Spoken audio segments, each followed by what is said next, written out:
And now to the big conversation for this morning. I gave you a hint a few minutes ago. Quite a very sensitive one, sexual harassment. So you may want to call your friends and your family to gather round so you take a listen to a young lady here. Her name is Martina.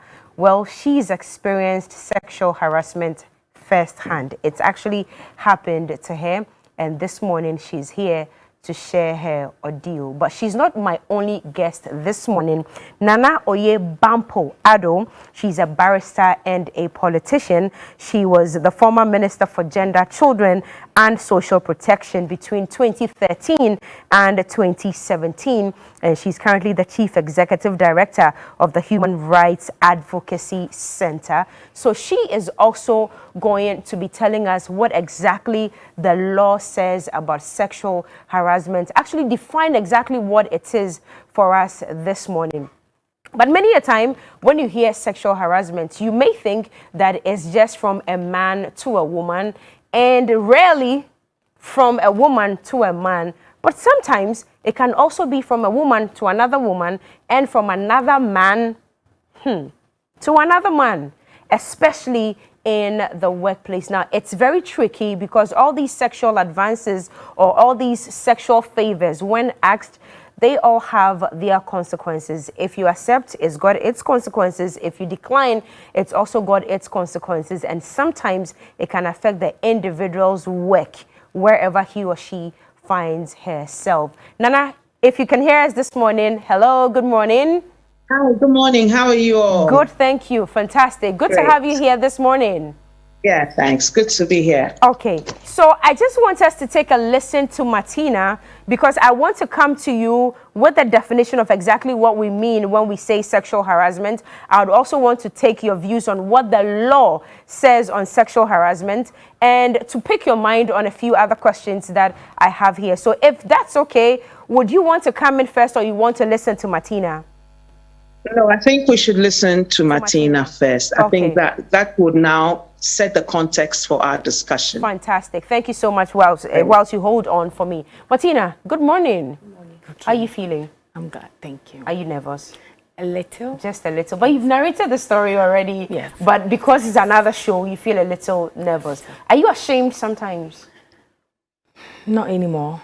You used to? Yes, please. What made you feel ashamed? Some of my friends or my family members feel like I shouldn't be sharing the story.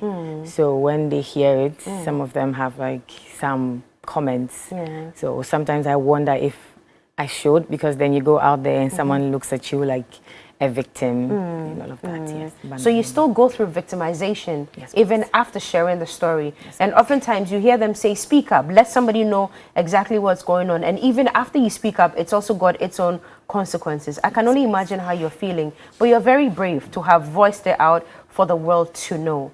Martina, tell us this morning exactly what happened. Thank you, Cookie. So the institution I was working at, our branch manager started making the advances at me. I like to say advances because he never said with his voice that maybe Martina, I like you or I want this. But he just, when you pass by, he smacks your butt or he gropes you when you're in the washroom, or he passes sexist comments like, oh, you have a big this, you have a big that. I see you have like a big bum. You have a big bum. Your breast assumptions. He actually one time said, I can imagine your backside in a doggy style position. He said that to you? Yes. In a corporate environment? Yes, please. And oftentimes when he made these statements, were there other people around? No. So that's what he does. Oh, he made sure it was just you and him? So when you go to his office, maybe you're submitting something, when you're stepping out, he just smacks you. Your bum. Or when in the washroom. So our washroom was kind of shared. Even though it's female and male, there's a hallway that has the sink and the mirror. Okay. So when you meet him there, it's not intentional, but then there's always an encounter. So that's how he was operating. Hold on. Did you just say it wasn't intentional? Maybe to you. But for him, you didn't think that he was always timing you to see when you went to the washroom so he could take advantage? I meant intentional on my part. Okay, because if I knew he was there, I don't go. Right. I try to avoid him. So I meant intentional on my part. So when it became a little bit too much, I complained to our operations team leader, the OTL, of my bank. She told me, it was a she actually, and I was surprised because she is a woman and she didn't really understand the gravity of what I was saying, and she just tried to lay it low, said that I could ignore him as much as I can. So I was already a volunteer with Action Aid Ghana, so I told our project officer, and she started taking the lead on what I was supposed to do to report him to our HR. And what really killed me, I always say, is my HR actually was looking for evidence that it is actually true or it is actually happening.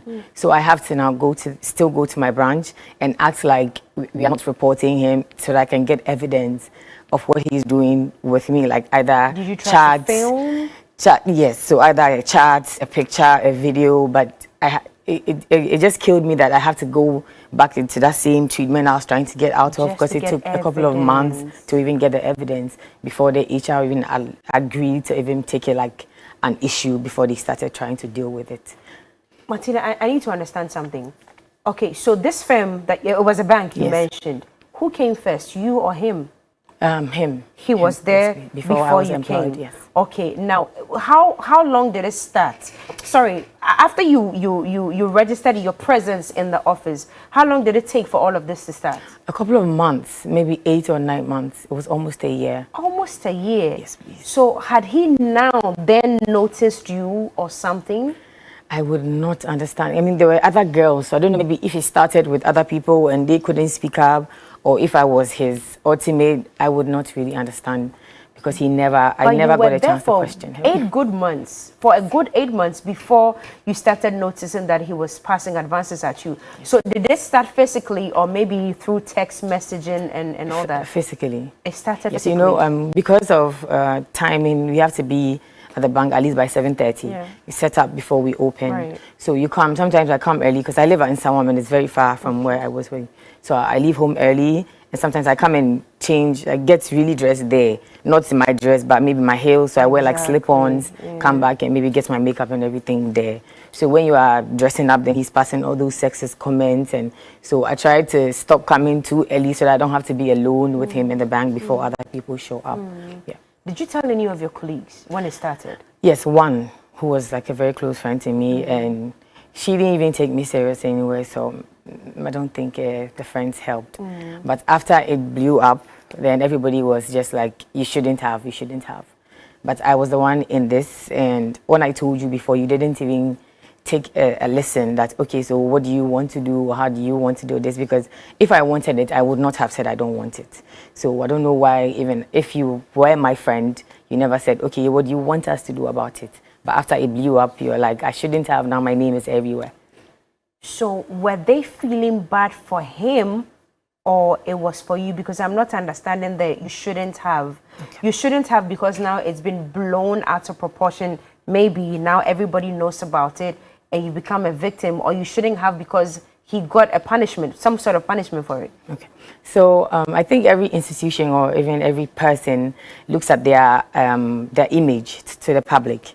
And because of how the HR conducted their staff, they actually had interviews of all the staff at my branch to either ask them if they had seen anything like that, or so I'm sure everybody was kind of in any little percentage involved, even though they didn't want to be involved from the beginning. So maybe they were angry at the fact that it had to still come and touch them in the end, even though they didn't want to be a part of it from the beginning.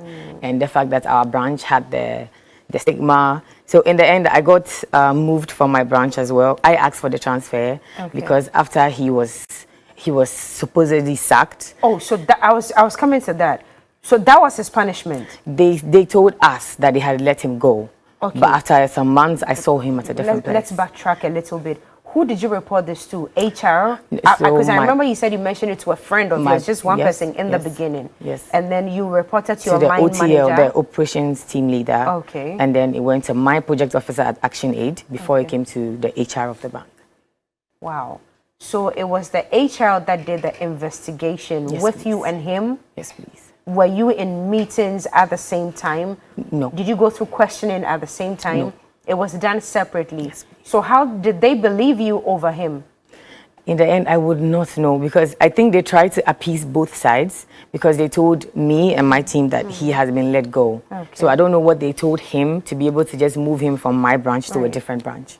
But they told you that he had been sacked. Yes, please. In the beginning. Yes, please. Only for you to know later that he was actually transferred. Different branch. Were you disappointed? Yes, I was, because I'm not only unhappy about harassment because of me, but because of every victim out there. So if it's a thing that he does, they have just moved him from one girl to another girl. Okay. So maybe I had the help and the backing to be able to make a case. What if the other girl doesn't? And maybe because when he started with me and I started reporting him, he started giving me queries for no reason. So if another girl will not be able to speak up for herself, she will either change, she has to leave the work and then unemployment is there, or she either has to take it in just because she needs the money. Yeah, so I was very disappointed. Okay, Martina, please hold on. I'll come back to you. Miss Bampuado, are you still on there? Can you hear me? Yeah, I'm here. Great, Yeah. great. So you've listened. Okay, great. You've listened to Martina.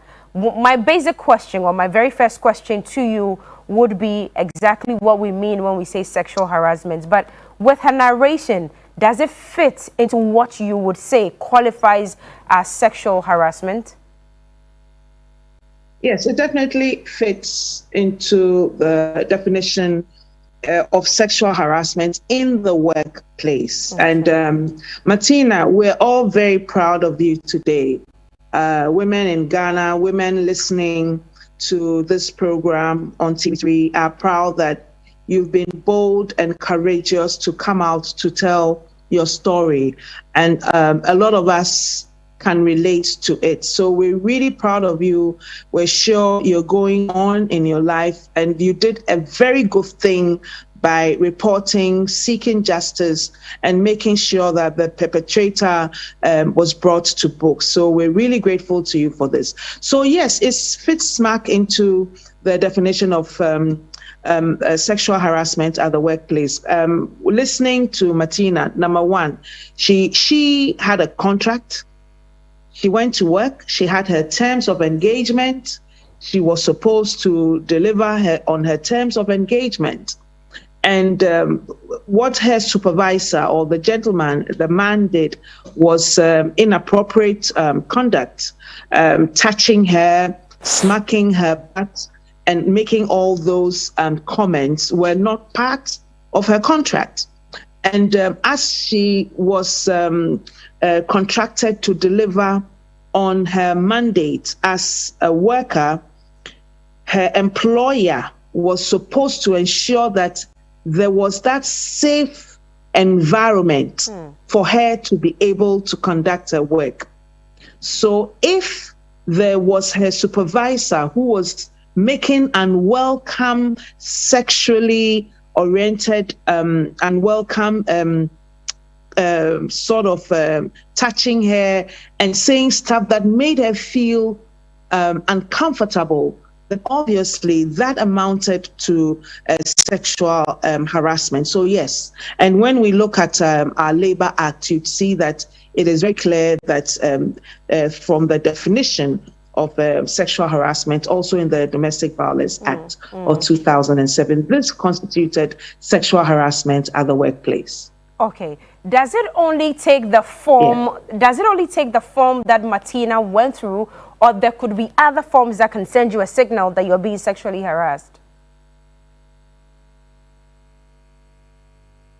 And it is unfortunate that with the high rate of unemployment in Ghana and so many people seeking to enter the workforce in Ghana, we have a high rate of sexual harassment.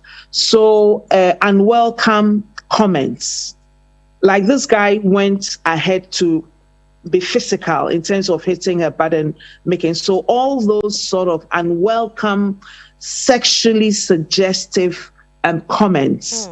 And even like now you have so many WhatsApp platforms, and sometimes some of the comments, even some of the comments and some of what people say could amount to sexual harassment. So even sort of sending sexually suggestive comments, sending pornographic material, sending pornographic material by email or other means, communicating pornographic material would amount to sexual harassment. Making comments about a person's physique and a person's physical attributes in a certain way, so long as it's unwelcome, so long as it's inappropriate, so long as it's offensive, sexually offensive, would amount to sexual harassment. Okay. Ms. Bampuado, I hinted in the beginning that oftentimes when we talk about sexual harassment, it would normally be from a man to a woman. Are there instances where women also harass men at the workplace? What happens is that when you have a superior, somebody you report to, you have a director or somebody in a superior position, and then there's another person in a lower position. So the person in the superior position has authority over the person in the lower position. There is a likelihood, or there could be some amount of abuse or sexual harassment. Okay. What we have seen from research conducted is that you have more men in superior positions of authority sexually harassing women in lower positions in a workplace. You have certain instances of women in superior positions sexually harassing men in lower positions. But the data shows clearly that there's an overwhelming number of men in positions of authority sexually harassing women. And this is not only in the workplace, even in domestic setting, and also in tertiary institutions. A few years ago, we learned of what happened in certain tertiary institutions. And for the University of Ghana, for instance, they have the GASENSA, that is an institute, a gender institute that has actually supported the University of Ghana to come up with an anti-sexual harassment policy in the tertiary institution. So sexual harassment actually spreads across. And we know of the infamous case that was adjudicated on by the Commission on Human Rights and Administrative Justice a few decades ago, involving an Air Force, not Air Force, but a flight attendant and a captain of a flight or some sort. So we do have these cases, but especially in the workplace, and particularly now when we have a high rate of unemployment. Okay, I'm glad that you mentioned surveys. So if we are to take numbers, or we are to take stats or statistics this morning, you've served in government. You were also Minister for Children, Gender and Children and Social Protection. How much of these cases are really reported on a scale of 0 to 100? Well, I wouldn't be able to tell you presently because I haven't viewed the current statistics, but they're not a lot. They're rarely reported. I remember a boss of an institution in Ghana calling me because he had a distressed young woman whose husband was unemployed, who had 4 children, and whose boss had given her a room number in a hotel in Accra. She was supposed to report at 7 p.m. and she knew what was going to happen. She couldn't discuss with her husband, and she was desperate because she knew if she didn't go, that was like the second or third attempt. She had tried to push him off, and she knew if she didn't go, she would lose her job. Right. And she had to pay school fees and all that. In any case, this was before, when social media was not very rampant. I tried to get her that you need the evidence and you need to record the conversations, and she was petrified and scared, and she didn't want to report. And I think Martina also told you her story and how difficult it was for her to report, and how she's been stigmatized by some of her work colleagues and her friends who were like, why did you report? And this is the environment that gender activists and also anybody who seeks to protect human rights and human dignity and the dignity of the woman would say that we need to create that environment to enable women and all victims of sexual harassment to report. So it is incumbent on workplace, on any institution that hires, it is incumbent to have a sexual harassment policy so that women can have that comfort of reporting, and they know without fear, and they know that when they report, they will be treated with dignity, their stories will be believed, and an impartial adjudication process or investigative process will be put in place to ascertain whether or not what she actually or he actually said is true. And that is what we are seeking and asking for, so that all, like the Labour Commission, Commission on Human Rights and Administrative Justice, Ghana Investment Promotion, the Registrar Generals, with all the state institutions that regulate or have supervisory authority over institutions that hire, that employ, should ensure that each and every company, institution, organization, whether be it the judiciary, be it the justice sector, be it the security services, all should have anti-sexual harassment policies and a clear line, a clear protocol as to how you can report. And you can report a case of sexual harassment, and you will be given all the protection, and you will be assured. So that's security. That's what I wanted to ask you. Aside having a policy against sexual harassment in the workplaces and all that, as somebody who's been in governance before, do you think we have enough legislation to protect people or victims who go through sexual harassment? Do we even have the proper structures to be able to aid people, especially like Martina, who want to speak up? We need to scale up. I don't think our laws are adequate enough. If we're still having an increase in cases of sexual harassment, if it's still happening, if it happened to Martina, and I'm sure if you even open your phone lines, people are going to call and tell you the experiences they have, especially in recruitment. So you have people want a job. In fact, I went for a walk 2 weeks ago, and I met this, there's a bridge being, there's a gutter being constructed in Ogbojo. And I met this woman in a container who washes clothes, and her container was being destroyed, and I had to plead with the guys to allow her to relocate it.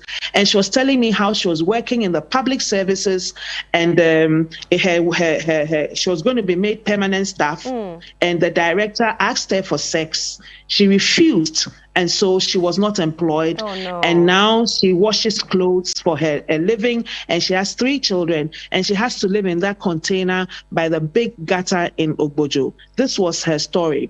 So we are asking, and this was just 2 weeks ago when I went for a walk. So we are asking that we're asking that women, especially women, should be able to report. Their stories should be believed, and an investigation should ensue. So this is very, very critical, because it has psychological implications. It has implications even for us in terms of women being able to work.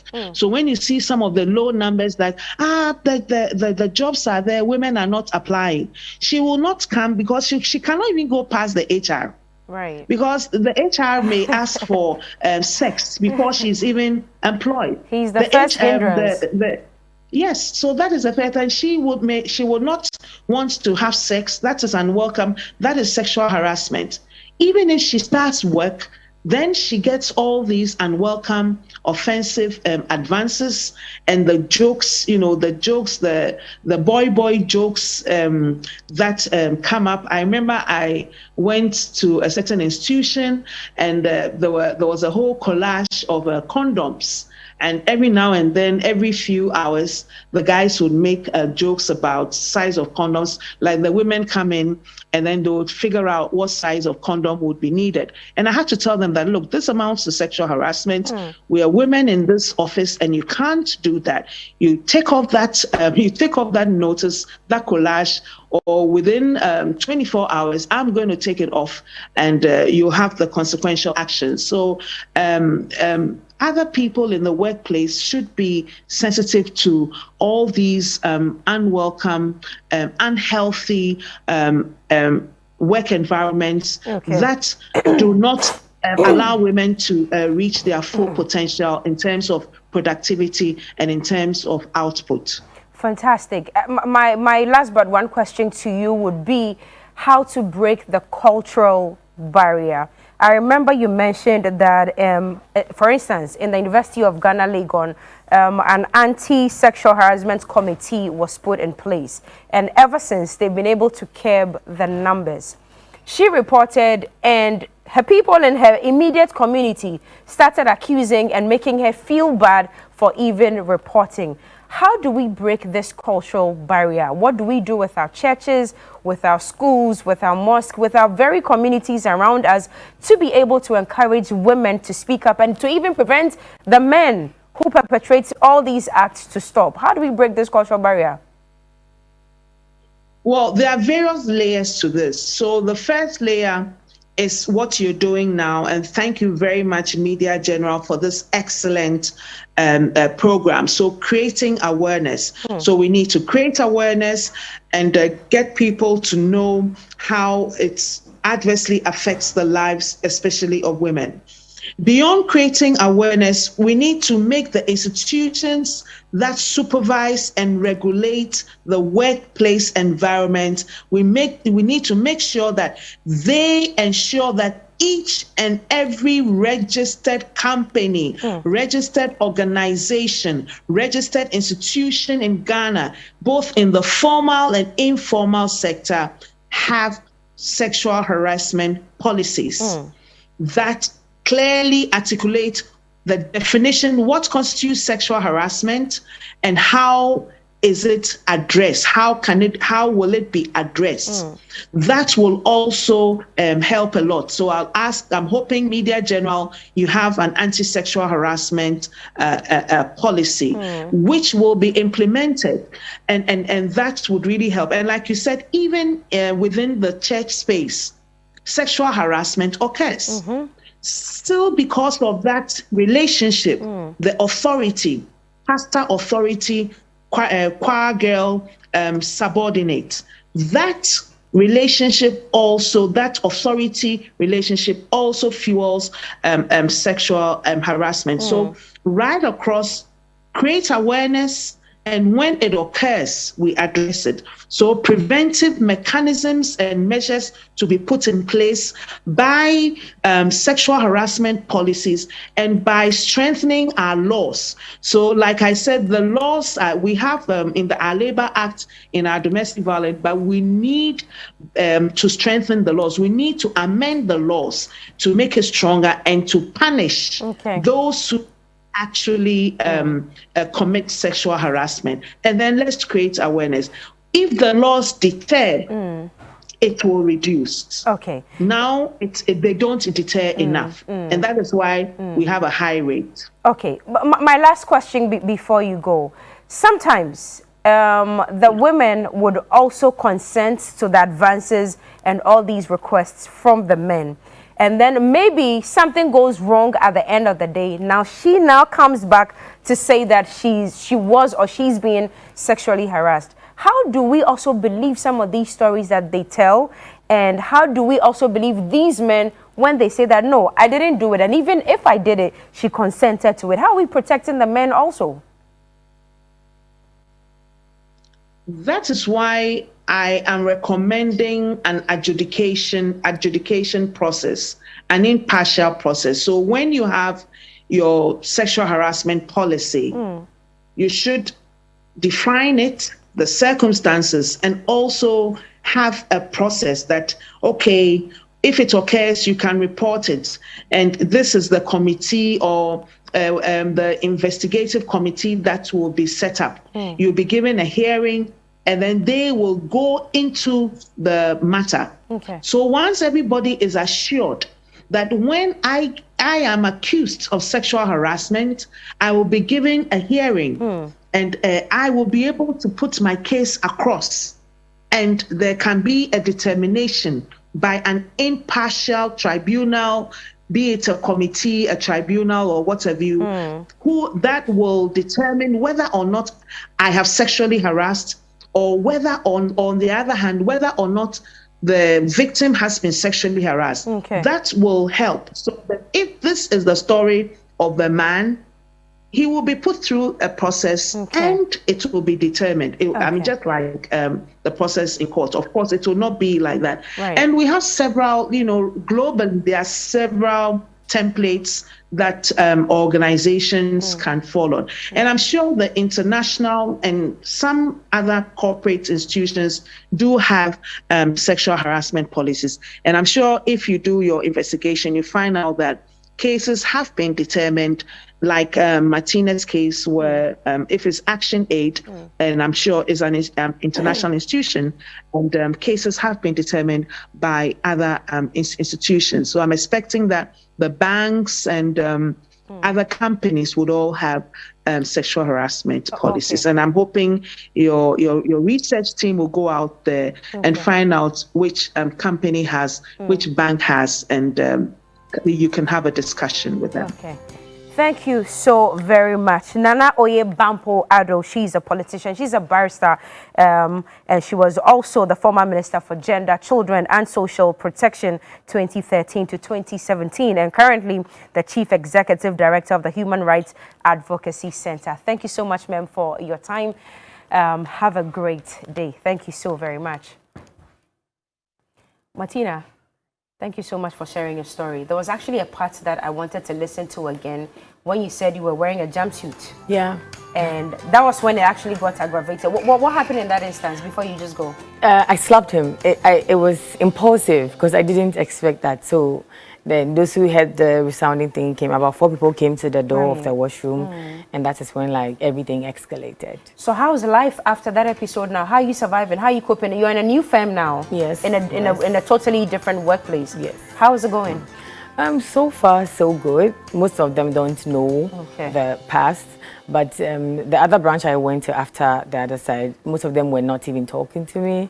They were like, "Oh, women empowerment, like that." So yeah, and that's so the stigmatization that's still going on. Yes, but I'm sure you rise above it. Yes, please. Thank you so much for speaking to us, Martina. We appreciate your time. We've got entertainment coming up. Talented kids are coming up next, and I think I've got a few birthday messages here. Okay, so this one is happy birthday to Prophet Alexander Hoffman, General Overseer of Gospel Arena World Outreach in Kaswa. Thank you for taking care of our spiritual lives.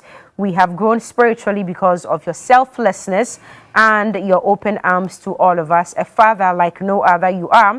We really appreciate you, Papa. We wish you a glorious birthday, and it's from your junior pastors and the entire congregation of Gospel Arena World Outreach in Kaswa. This is also for Auntie Patience Efutu. Happy birthday to you. Message says, I am so blessed to have you as part of my family. May your day be filled with everything and everyone you love. And it's coming from Bernard Garcia Jr. Do I have any other that I have skipped?